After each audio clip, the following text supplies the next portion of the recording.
It's time for another story from the Tales Behind Tarot. Yesterday, we read about the Fool, and today we are continuing his journey with the Magician.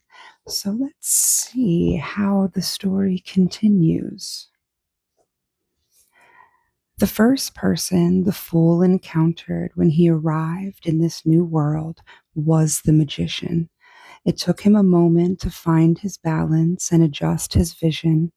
Squinting, he could make out a great expanse of sand. He initially thought he was alone, a stranger lost in time. Although that did not bother the Fool, he wondered what his next step might be.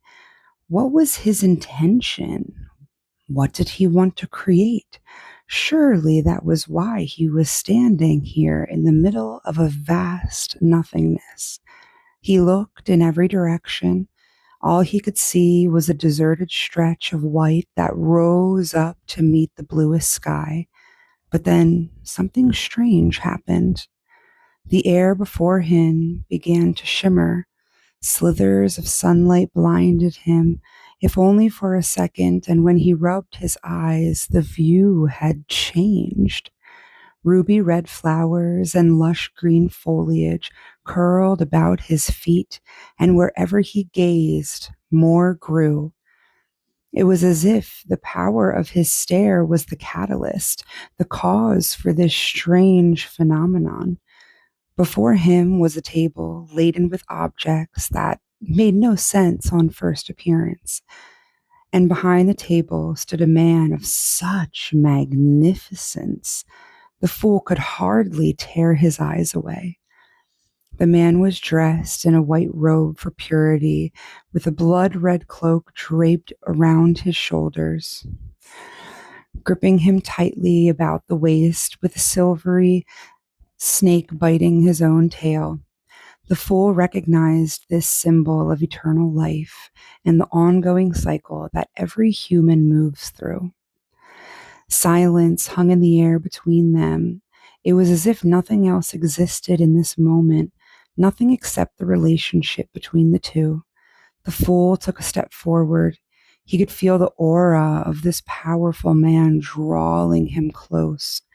"Who are you?" he asked, and the tall man spoke into his head. "I am the Magician. I am the master of my own destiny, and these are the tools of my trade." And his gaze dropped to the table, to the cup, the pentacle, the sword, and the wand, which lay upon its surface. The Fool studied one, each in turn. He looked upon the shape of the cup. It was more like than a drinking vessel.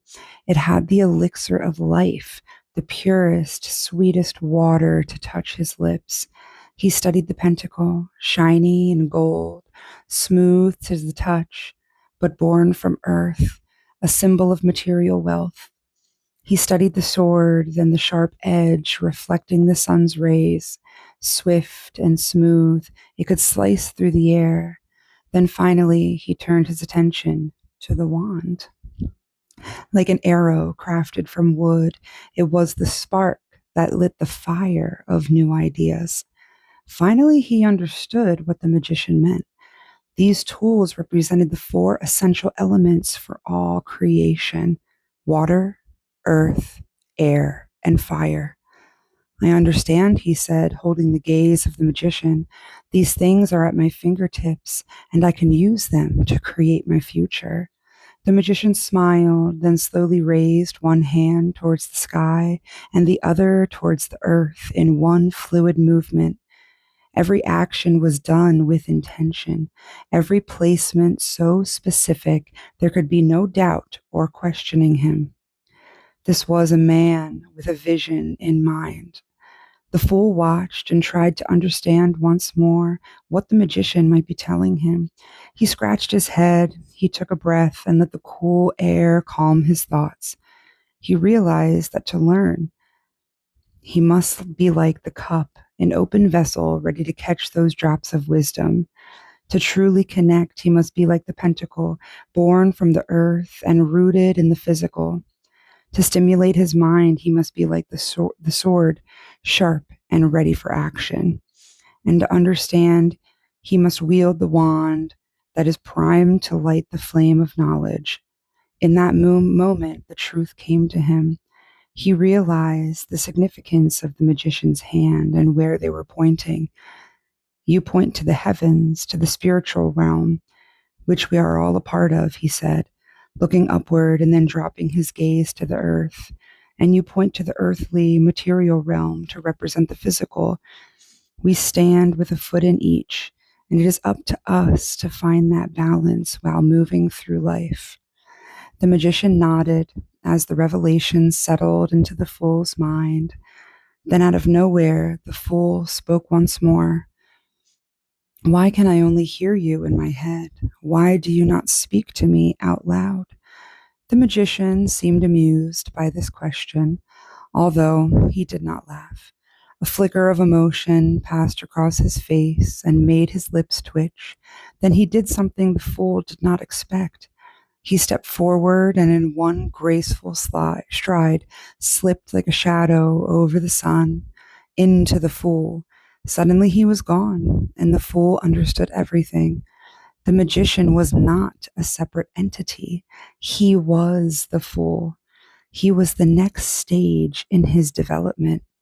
I am you, and you are me, the fool said triumphantly. You are the outer representation of all that I can achieve. He grinned, and the wisdom consumed him. I have the power to manifest. I have all the tools at my fingertips. He clicked his fingers and watched as the blooms multiplied at his feet. To shape my reality, I must ensure my dreams and goals are rooted in both the spiritual and material realms. The fool paused. I understand, and I am ready for the next lesson. To shape my reality, I must ensure. This statement met with a second of silence.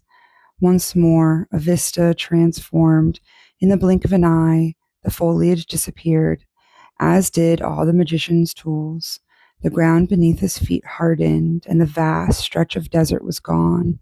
The air seemed to pulsate with energy, and the fool gripped his head in his hands. Whatever was coming had the power to shake the foundation to the core. The sky darkened, and the fool was cast into a spectral of light. The magician calls you to step into your power. You have all you need to make your dreams come true. Now is the time to manifest. I hope that you like today's story, and I hope you come back tomorrow for part 3.